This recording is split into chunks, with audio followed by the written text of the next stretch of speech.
Welcome back to week 2 of our Bible study. And last week we looked at the background and the opening remarks of 1 Peter, a letter who was written to the Gentiles who were scattered in the northwest quadrant of Asia Minor, which is Turkey today. These are people who were being suffered for their faith because they were first generation Christians.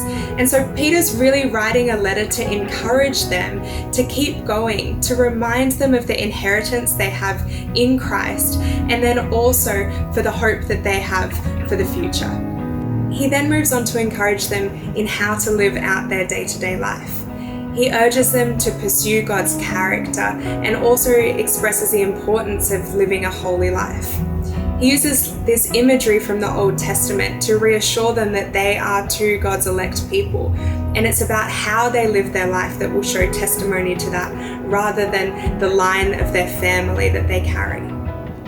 By reinforcing the inheritance they have, he's reminding this Gentile people that even though inheritance is something that gets passed along family lines, because they're not part of the Jewish heritage, they might exclude themselves from this. So he's very intentional in how he reinforces this image.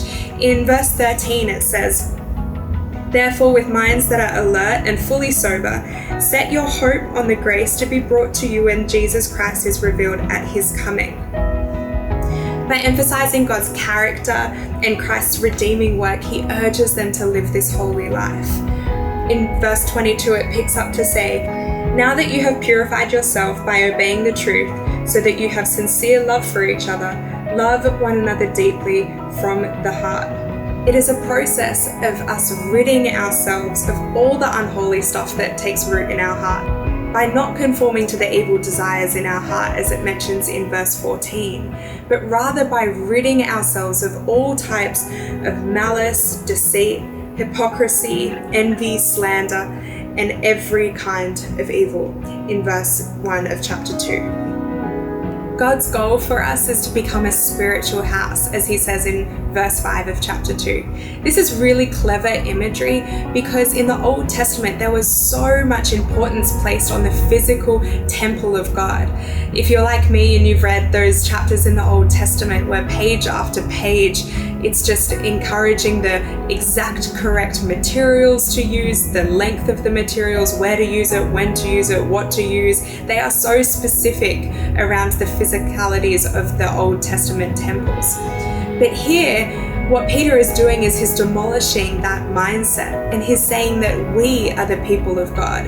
It is not the physical temple or not the physical building that we come to here on a Sunday, but it's in how we live our lives. That's the testimony of being the people of God. He refers to Jesus as the living stone, the one that we are to come to, not necessarily here at church, but coming straight to Jesus. He uses language from the Old Testament in Hosea and in Exodus to reinforce to these Gentile people, just like you and I, that we are the people of God also. We are part of this new covenant that Jesus explains that are to worship in spirit and in truth, which it says in John chapter 2, verse 24. Peter reaffirms their identity by saying, "You are a chosen people, a royal priesthood, a holy nation, God's special possession, that you may declare the praises of him who called you out of darkness into his wonderful light. Once you were not a people, but now you are the people of God. Once you had not received mercy, now you have received mercy." Chapter 2, verses 9 and 10. So how do you walk away reading something like this? What it is doing is it's stressing to us that we need to be sure of what we have in Christ, secondly, who Christ is, and then thirdly, how we imitate him in our day-to-day lives. This is the structure that Peter is encouraging us in his letter, and also for us to have our lifestyle and our character shaped by this. No legalism out of guilt, but rather a transformation of our mind that is shaped on the hope that we have in Christ, the sincere love we have for one another, and this precious inheritance that will never perish, spoil, or fade. So now I would love for you to continue your discussion. Look at these questions and go around the room and really nut through what you've just listened to. Take some time to discuss what we've just shared and go around the room and say one thing that stood out to you. Was there something new, interesting, confusing, surprising? It can be anything.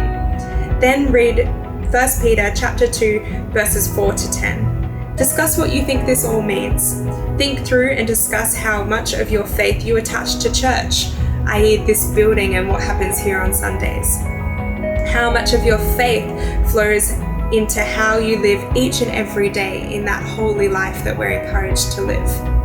And then thirdly, how can we help each other be those living stones that are called to be holy in everything we do? Enjoy discussion time. We'll see you next week.